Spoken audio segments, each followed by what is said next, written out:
नहीं दीदी, I am not well. Okay, कोई बात नहीं, ठीक है, देख लेना उसको, थोड़ा सा मैं रिपीट कर देती हूँ, कल वाले को ही कंटिन्यू करना है हमने। लास्ट थोड़े से लास्ट थ्योरम कर रहे थे, ब्लेसिस थ्योरम, मोस्ट इंपॉर्टेंट थ्योरम आपके सिलेबस के लिए। इसके अंदर हमने इस थ्योरम में जो स्टेटमेंट है इसकी, वो फोर्स निकालने का काम कर रही है और मूवमेंट ऑफ कपल निकालने का काम कर रही है। ये सिर्फ एक ही थ्योरम है इस पूरे आपकी फ्लूइड डायनेमिक्स में जो फोर्स निकाल के देगी आपको। ठीक है, तो हमने टू डायमेंशनल फ्लो लिया है, ये रोटेशनल फ्लो है हमारे पास, स्टडी मोशन भी है उसी में ही। W is equal to F Z, उसका कॉम्प्लेक्स पोटेंशियल दे रखा है। तो इस केस के अंदर आपका जो फोर्स निकलेगा, फोर्स का कंपोनेंट इन्होंने एक्स और वाई दे दिया, मतलब F is equal to x plus iota y. तो इस रिलेशन से आप फोर्स निकाल सकें, ये रिलेशन आपको निकाल के दिखाना है। X minus iota y is equal to iota rho by two integration over the curve C D W by D Z का स्क्वायर इंटू डी जेड। ये आपको प्रूव करना कि इस रिलेशन से आप, ये रिलेशन आ गया फिर तो आपको रियल और इमेजिनरी पार्ट सेपरेट करने, एक्स और वाई निकल जाएंगे, मतलब फोर्स के कंपोनेंट निकल जाएंगे। तो आपको मेनली इक्वेशन 1 प्रूव करनी है इसके अंदर, इस आर्टिकल में, और इक्वेशन 2 प्रूव करनी है। मूवमेंट ऑफ कपल भी निकाल के दिखाना है। क्या निकलेगा movement of couple? Real part of minus rho by two integration Z D W by D Z का स्क्वायर इंटू डी जेड। तो इसको प्रूव करने के लिए आपने कल कुछ एक फिगर लिया था, एक क्रॉस सेक्शनल एरिया लेंगे आप डीएस, एक पॉइंट पी पे, ये पी पॉइंट था।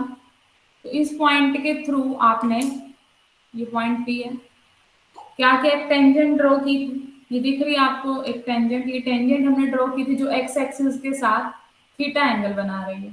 ठीक है, अगर कोई एक्स एक्सिस और टेंजेंट थीटा एंगल बनाती है तो नॉर्मल और वाई एक्सिस भी सेम ही एंगल बनाती है। तो इस टेंजेंट के लिए नॉर्मल तो बना ली हमने ये वाली, और वाई एक्सिस का काम कर रही है ये, पैरेलल टू वाई एक्सिस हमने ले ली। ठीक है, तो इनके बीच में भी जो एंगल बनेगा आपका, ये वाई एक्सिस हो गई, ये वाली जो येलो पार्ट है, और ये हो गई आपकी नॉर्मल। तो इनके बीच का भी जो एंगल होगा वो भी थीटा रहेगा। तो इसका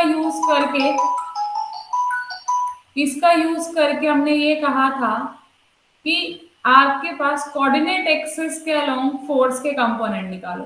फोर्स वैसे तो क्या होता है, प्रेशर इनटू एरिया, तो force P into D S होगा। लेकिन अगर मैं एक्स एक्सिस के अलोंग इसके कंपोनेंट निकालू, वाई एक्सिस के अलोंग निकालू, पी डी एस तो होगी ये वाली लाइन जो नॉर्मल है।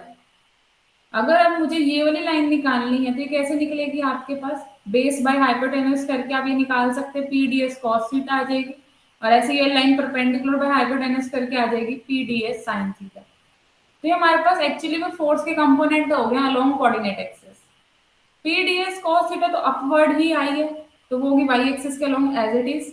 लेकिन जो ये आपकी है वो इनवर्ड हमें दिखा रखी है, हम हमेशा आउटवर्ड लेते हैं, तो इसलिए हमें नेगेटिव साइन आगे लेना पड़ेगा, तो minus p d S sine theta हो गया आपके पास। या फिर आप दूसरी ट्रिक से भी कर सकते हैं कि जो एंगल रहता है थीटा प्लस 90 करके भी करेंगे तब भी नेगेटिव साइन ही बाहर निकलेगा, तो आपकी मर्जी, आप डायरेक्ट नेगेटिव लगा दो।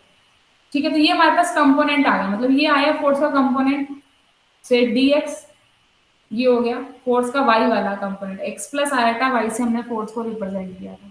तो स्टार्ट करके हमें फोर्स ही निकालना था, तो फोर्स की इक्वेशन हमने लिखी है, D F is equal to D x plus iota D y, क्योंकि एफ था एक्स प्लस आयोटा वाई, हम स्मॉल एरिया में बात कर रहे हैं, तो डी ले लिया हमने। डी एक्स की वैल्यू हमारे पास आ चुकी है minus p d S sine theta, and d y की वैल्यू भी आ चुकी है p d s cos theta.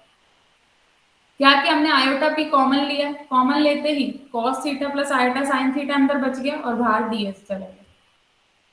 अब ये हमने फिगर से ही निकाला था cos theta d x by D s और sine theta d y by D s, ये फिगर से हमने कहा से निकाला था, एक बार दोबारा चलते हैं।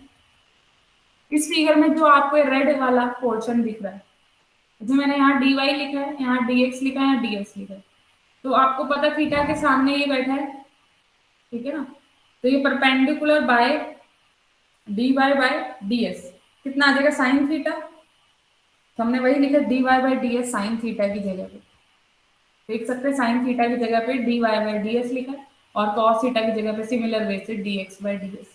डी एस कॉमन आके बाहर कैंसिल हो गया, आपके पास बच गया सिर्फ ये iota P D x plus iota D y which is equal to D Z.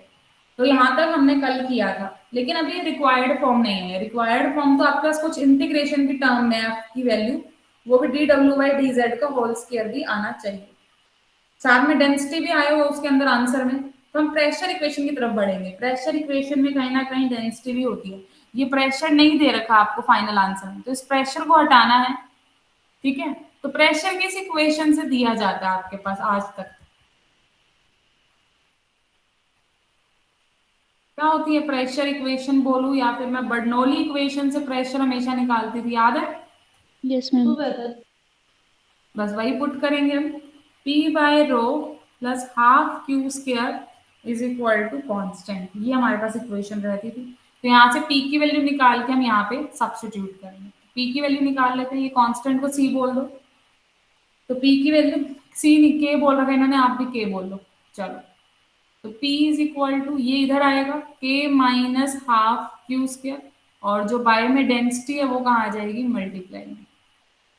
ठीक है, तो ये आपके पास P की वैल्यू आ गया। इवन आप चाहो तो ये जो कांस्टेंट है, कांस्टेंट आपके हाथ में लेना है, तो आप K इंटू रो को भी आप अनदर कांस्टेंट पुट कर सकते हो। मेनली तो यहाँ पे हाफ रो क्यू स्क्वायर आएगा। ठीक है ना, तो ये P की जगह पे हम पुट कर सकते हो। तो इसको मैं पुट करूंगी P की जगह पे इसके अंदर। पुट करने से पहले थोड़ी सी चीजें और निकाल लेते हैं, क्योंकि हमें फाइनल आंसर में d W by D z भी चाहिए है। तो बढ़ते हैं d W by D z को थोड़ा सा मॉडिफाई करते हैं, क्या आएगा। D W by D z आप क्या समझते हैं, minus u plus iota v, starting से ही चल रहे हैं। अब u क्या है आपके पास, x एक्सिस के अलोंग कंपोनेंट होता है वेलोसिटी का, तो वेलोसिटी का कंपोनेंट x एक्सिस के अलोंग q cos थीटा, और y एक्सिस के अलोंग q sin थीटा रहता है हमारा हमेशा। q कॉमन अगर हम ले ले, इवन माइनस q कॉमन ले लेते हैं, आ जाएगा cos theta minus iota sin theta. ठीक है, तो ये हो गया माइनस q, ये क्या हो गया e की माइनस आयोटा थीटा। ये वैल्यू आ गई D W by D z की, संभाल के रखो। ठीक है, एक वैल्यू और निकालेंगे डी जेड की भी, क्योंकि ऊपर इक्वेशन में आयोटा पी डी जेड आया हुआ है, तो डी जेड की वैल्यू और निकाल लेते हैं। D x plus iota D y d z होता है। डी एक्स की वैल्यू अभी आपने थोड़ा सा काम किया था, तो इसको डिवाइड और मल्टीप्लाई कर लो डीएस से। डीएस से ही मैंने डिवाइड कर दिया, डीएस से ही मल्टीप्लाई कर दिया, ताकि मैं अपने उस फॉर्म में पहुंच जाऊं जो फॉर्म मुझे चाहिए। D x by D S क्या था आपके पास, कॉस थीटा, फिगर से निकाला था, और इसकी वैल्यू साइन थीटा हमने निकाली थी डीएस।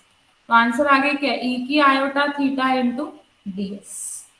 तो ये किसका आंसर आया, डी जेड का। तो डी जेड की वैल्यू भी है आपके पास, d W by D z की वैल्यू भी है, और जो पी की वैल्यू आई थी उसको वापस पुट कर दो। तो मैं पुट कर रही हूँ।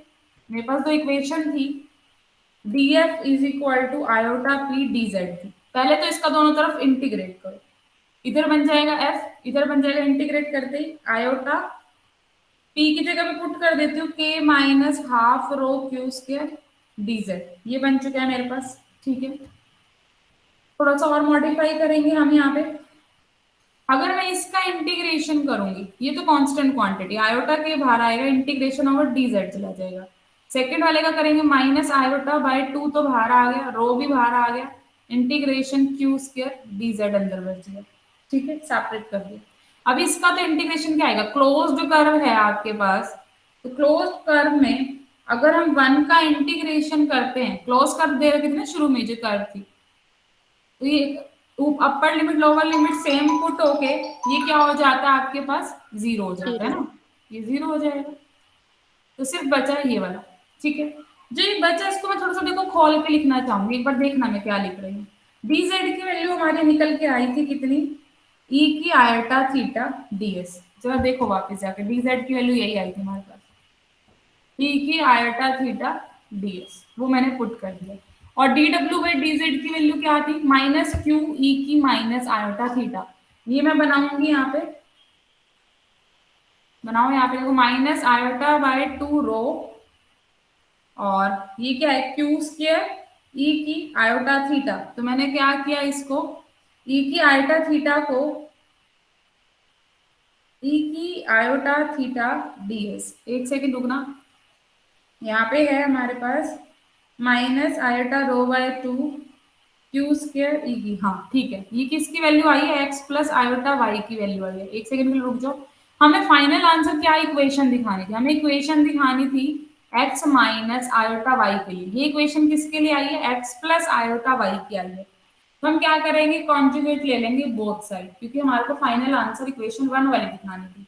तो यहाँ पे भी कॉन्जुगेट कर दिया x माइनस आयोटा वाई, यहाँ कॉन्जुगेट करोगे ये बन जाएगा आयोटा बाई 2, आयोटा का माइनस आयोटा था ना कॉन्जुगेट, और इधर क्या बन जाएगा कॉन्जुगेट करने पे e की माइनस आयोटा थीटा ds। और मॉडिफाई करेंगे यहाँ पे हम, देखो हमारे पास d W by D z की वैल्यू क्या निकल के आई थी, माइनस क्यू ई की माइनस आयोटा थीटा, ये हमारे पास d W by D z की वैल्यू निकल के आई थी। हमें बनाना है d W by D Z का स्क्वायर। तो अगर मैं इधर स्क्वायर कर दूं, करके देखो एक बार स्क्वायरिंग क्या बन जाएगा, ये d W by D Z का square is equal to q का स्क्वायर ई की माइनस 2 आयोटा थीटा। इसको मैं पुट कर सकती हूँ ये, तो यहाँ पे बनाइए, अगर मैं यहाँ पे माइनस 2 आयोटा थीटा चाहती हूँ तो मुझे आयोटा थीटा से मल्टीप्लाई भी करना पड़ेगा। सॉल्व करके देखो यही बन जाएगा ना, ये minus 2 iota theta plus iota theta कितना होता है, माइनस आयोटा थीटा ही तो होता है, मतलब मैंने इसकी जगह पे इन दो पार्ट में ब्रेक कर दिया। क्लियर है ये स्टेप? Yes ma'am. बस आ गया आपका आंसर आयोटा रो बाय 2। ये क्या है आपके पास, डी डब्ल्यू बाय डी जेड का स्क्वायर, और ये क्या है ई की आयोटा थीटा डी एस, ये वैल्यू निकली थी डी जेड की। तो this is your final answer जो हमें प्रूव करना था, यही इक्वेशन हमें प्रूव करनी थी। क्लियर हो गई है? थोड़ा सा घुमाना हाँ जी है, मैम। ध्यान रखना, बर्नौली इक्वेशन का यूज है, ठीक है। तो चलो आगे बढ़ते हैं। नेक्स्ट जो है हमारे पास, ये तो अभी तक हमने फोर्स निकाला है, लेकिन मूवमेंट भी पूछ रखा था क्वेश्चन में, तो सेकेंड इक्वेशन निकालनी बाकी है। तो मूवमेंट निकालने के लिए आपके पास एक फॉर्मूला होता है, फोर्स में रेडियस वेक्टर के अलोंग रोटेशन, कहीं ना कहीं वही मूवमेंट होता है। तो मूवमेंट का जो फॉर्मूला होता है आपको बस फॉर्मूला याद होना चाहिए, r cross d f integration over the curve. ये फॉर्मूला लगाते ही आपका काम बन जाएगा। तो ये फॉर्मूला है मूवमेंट का। अब अगर मुझे, मैं अलग से निकाल लेती हूँ आर क्रॉस डी एफ, एक बार निकालो। क्रॉस प्रोडक्ट कैसे करते हैं, आई जे के, आर हमारे पास क्या टू डायमेंशन के अंदर एक्स वाई जीरो, और df हमारे पास क्या आता है dx dy जीरो। तो dx की वैल्यू हम निकाल चुके हैं minus p d S sine theta, और dy की वैल्यू हम निकाल चुके हैं p d s cos theta, और ये तो हो जाएगा जीरो। ठीक है, इसको सॉल्व करना है, आपने सॉल्व कीजिए। देखो आई वाला कंपोनेंट लोगे तो जीरो ही आ रहा है, जे वाला लोगे तो भी जीरो, सिर्फ के वाला कंपोनेंट निकल के आएगा। तो हमारे पास मॉडुलस करना है हमें, के कंपोनेंट है, एक्स के साथ मल्टीप्लाई हो जाएगा p d s cos theta, minus y के साथ मल्टीप्लाई होगा माइनस पी डी एस, तो minus minus plus y p d S sine theta, इसका मोड। तो के का मोड, यूनिट वेक्टर का मोड तो होता है 1, तो क्या निकल आया आपके पास, simply x p d s cos theta plus y p d S sine theta, ये इसका आंसर निकल के आया अभी तक। इंटीग्रेशन करने में थोड़ी सी मॉडिफिकेशन करेंगे, हमारा आंसर आ जाएगा जो हमें आंसर लाना है। देखिए कैसे करेंगे modification, integration over the curve c है, कोस थीटा की वैल्यू मैं पुट कर सकती हूँ यहाँ पे। कॉस थीटा की वैल्यू क्या आती है हमारे पास, d x by d x. ऐसे ही साइन थीटा की वैल्यू पुट कर देंगे d y by d x.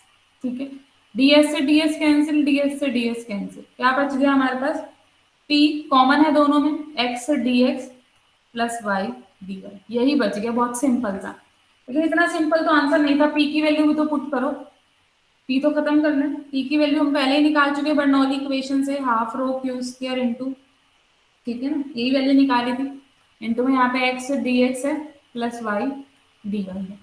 तो इसको सॉल्व करना है हमने। अब कैसे सॉल्व करेंगे, k को हम कॉमन ले सकते हैं बाहर, पहला इंटीग्रेशन के से इस पूरे को multiply, x d x plus y d y, फिर माइनस, इधर से अगर हम देखें हाफ रो को कॉमन ले सकते हैं हम, अंदर क्या बच जाएगा, q square x d x plus y d y. इसको मैं होल स्क्वायर में लिख सकती हूँ, कैसे, इसको मैं लिख सकती हूँ d of x square plus y square और हाफ बाहर, सेम ही बात है ना। जब आप इसका ये करोगे तो two x d x two y d y, two और हाफ कैंसिल, वापस यही आ जाएगा। तो इसकी जगह पे हम ये लिख सकते हैं। ठीक है, यहाँ पे नहीं लिख सकते क्योंकि यहाँ पे क्यू स्क्वायर भी बैठा है, तो इसका हम कुछ और सोचेंगे। अभी इसको ऐसे ही रहने देते हैं, पर x d x plus y d y. अब यहाँ से तो एक वही चीज आ गई, हाफ तो बाहर चला जाएगा, इट मीन 1 का इंटीग्रेशन करना है आपको over the curve c, 0 answer आ जाएगा, फर्स्ट इंटीग्रल खत्म, सिर्फ बचा सेकेंड इंटीग्रल। तो सेकेंड को उठा लो, minus half rho q square, देखो वापस वैल्यू पुट कर दो, एक्स डी एक्स, तो मैं dx की जगह पे पुट कर सकती हूँ, आपने बोला था dx बाय ds था cos थीटा, तो dx की वैल्यू कितनी आ गई, cos थीटा इंटू ds, ऐसे ही y की जगह, ओ सॉरी dy की जगह sin थीटा इंटू dx, तो मैंने वापस पुट कर दिया है, ये बन गया हाफ रो। इवन हम क्या कर सकते हैं, थोड़ा सा इसको और अगर हम देखें, ds तो बाहर चला जाएगा, ठीक है। अब मैं जो लाइन लिख रही हूँ उसको ध्यान से देखना एक बार, मैंने लिखा real part of, real part लेना है आपको इस वाली इक्वेशन का, जो मैं इक्वेशन लिखने जा रही हूँ, इक्वेशन क्या लिख रही हूँ, integration q square x plus iota y cos theta minus iota sine theta d s. क्या ये वाली इक्वेशन इसी के सेम है? अगर मैं इस वाली का सिर्फ रियल पार्ट उठाऊं, रियल पार्ट कहाँ कहाँ से मिलेगा, एक्स कॉस थीटा डीएस, और रियल पार्ट यहां से मिलेगा, माइनस आयोटा स्क्वायर तो 1 हो जाएगा, y साइन थीटा, तो देखो रियल पार्ट यही तो बन के आ रहा है, x cos theta y sign theta. तो अगर हम इस पूरी इक्वेशन का सिर्फ और सिर्फ रियल पार्ट उठा लें तो यही आएगा वापस, तो इसकी जगह पे मैं लिख सकती हूँ ना, और मैंने ऐसा इसलिए लिखा है क्योंकि फाइनल देखो आंसर में हमें यही चीज चाहिए, रियल पार्ट ऑफ समथिंग, इसलिए मैंने ऐसे लिख दिया अभी से। क्लियर है स्टेप? Yes ma'am. चलो, real part of minus rho by 2 तो बाहर बैठा है, अंदर है, देखो x प्लस आयटा वाई को मैं z पुट कर सकती हूँ, इसको पुट कर सकती हूँ e की माइनस आयटा थीटा ds, बहुत ही सिंपल सा आगे जो हमें चाहिए था, देखो बहुत आसान पहुंच चुके हैं। dw बाई dz क्या था, इसको हमने ब्रेक किया था, e की माइनस 2 आयटा थीटा e की आयटा थीटा ब्रेक कर दिया, ds, और क्यू स्क्वायर को भी इसके साथ ले आओ, z को इधर ले जाओ, माइनस रो बाय 2, इसका रियल पार्ट चाहिए हमें, तो हमारे पास आंसर निकल चुका है, minus rho by 2 z into ये क्या था, डी डब्ल्यू बाय डी जेड का स्क्वायर, और ये क्या था, डी जेड था, और यही हमें प्रूव करना था कि इसका रियल पार्ट एम की वैल्यू दे जाएगा। तो बीच बीच में थोड़े से स्टेप हैं जो यूनिक हैं, जिनमें थोड़ा सा हमें घुमाना है क्वेश्चन को, तो इसकी आपको 2-3 बार प्रैक्टिस करनी पड़ेगी, अदरवाइज आप पेपर में अटक जाओगे, और ये थ्योरम आती है, एक साल छोड़ के एक साल आती ही आती है, तो पेपर में ना अटको, 2-3 बार प्रैक्टिस कर लेना बिना देखे लिखने की कि कितना आप लिख पा रहे हो, ठीक है। क्लियर हुई है? Yes ma'am. ठीक है, तो जो क्वेश्चन रहता था वो भी आज ही कर लें, या अभी एक बार आप खुद से ट्राई करना चाहते हो उस क्वेश्चन को जो दिया था कल?